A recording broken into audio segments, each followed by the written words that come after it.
In order to find happiness, we need to find solutions to the issues that we are already facing. And quite reliably, the issues and the dilemmas that we shall have to overcome in our lives are the result of other people's actions. And in today's video, what I would like to do is explore a handful of ways and tips for getting through disagreements or upsets or breakups or anything that involves other people hurting you. And more specifically, how you can get through this and get to the other side in a way that doesn't put you through any more pain or turmoil than you're already having to feel.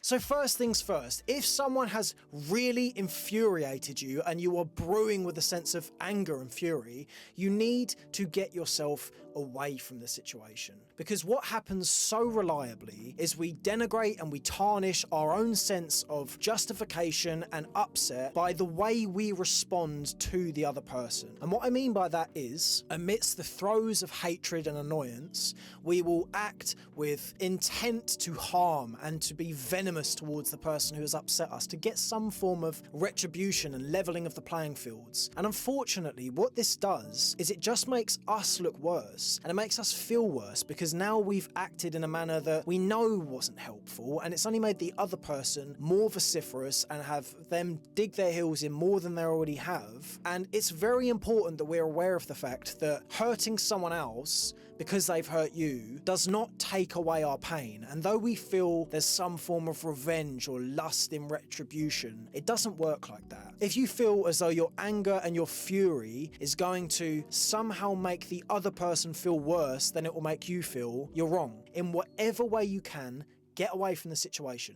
You don't have to explain yourself. You don't have to be kind enough to say anything about it. You can, and you are more than allowed to just leave and not say anything about it. You don't owe that person an explanation in this time. When you get to a stage with the upset of someone that you can now look at it and go, I still feel that same sense of betrayal or upset or pain, but I can now objectively lay the facts out on the table and say, this is what you did, and it really upset me, and this is where I feel we should go from here. Until you can do that, you need to leave the situation alone. And an extension on that, if you don't feel like you can do that, then you need to come to terms with the fact that that is the way this is. If you have a really furious argument with someone and you feel as though you're never going to speak to this person again, then now is the worst time that you could ever direct anger and fury at them, because it's not going to go anywhere. It's not even as though you are actually fixing the relationship.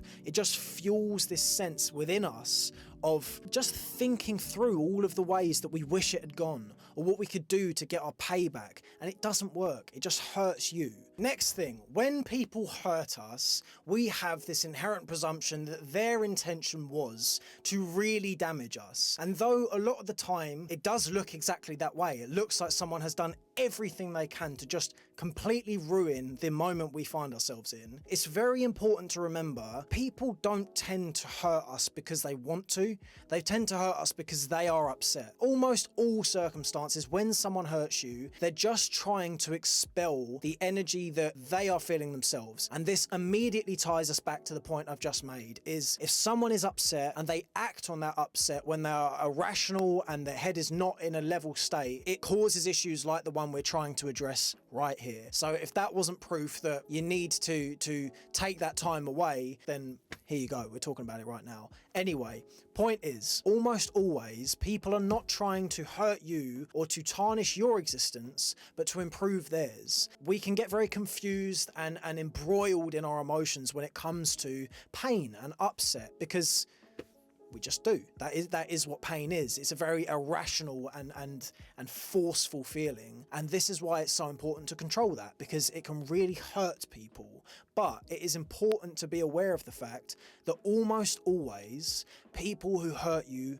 haven't meant to do that. They're just confused and they don't understand how they can successfully navigate this in a way that gets them back to a place of happiness. And ultimately, that's what we all do. We all want to be happy, and sometimes when there's stress and concern involved, we think that the way to get closer to happiness is to bulldoze through the person in front of us, and it's not. And when you can look at someone who has upset you or who has done something wrong to you in a way of empathy and go, I don't want you to be upset because this isn't good for either of us. Even if you don't like that person, it doesn't help anyone involved for anyone to be upset about anything. So if you can look at someone who is upset and is in pain, and you can appreciate the fact that they are in pain themselves, that brings you significantly along the line to just dealing with that on your own behalf. So the emotion that reliably propels us towards our actions when we are hurting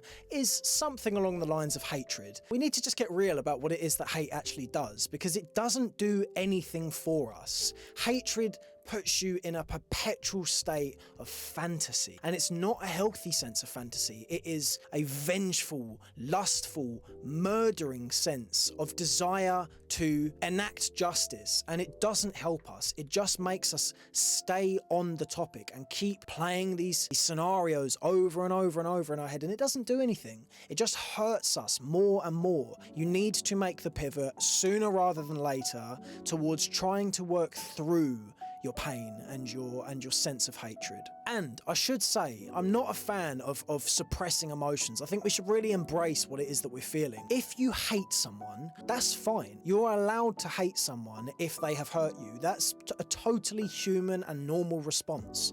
And I don't think it's actually helpful to say that you don't hate someone if you do. I think it's helpful to embrace that feeling and be aware of the fact that if you feel this way towards someone, you don't have to suppress it, but you also don't have to act on it. To summarize, hatred is fucking shit. It's not very useful. So appreciate it, accept it as a part of you, but don't act on it because it doesn't help. And whilst we're on that track, I think it's very useful to be aware of the fact that the anger itself can be used very usefully.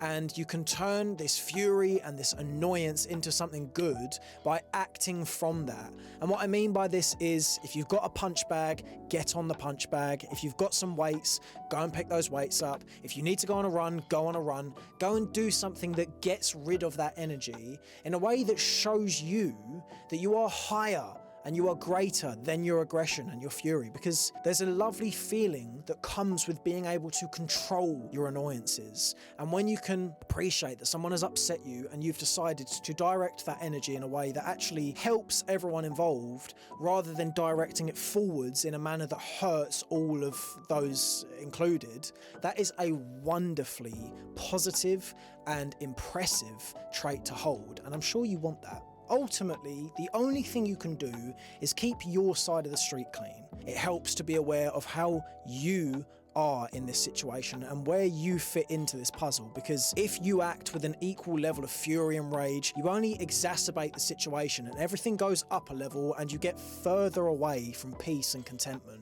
You are not going to feel good if you cannot control your anger and control your fury. It's going to make you the sort of person that hurts other people, and I don't think you really want that. So with that being said, I hope this video is genuinely helpful, because I feel I'm strongly avid in my belief that when we find solutions to issues like these, we're far more likely to just be happy in general. And I think that's nice.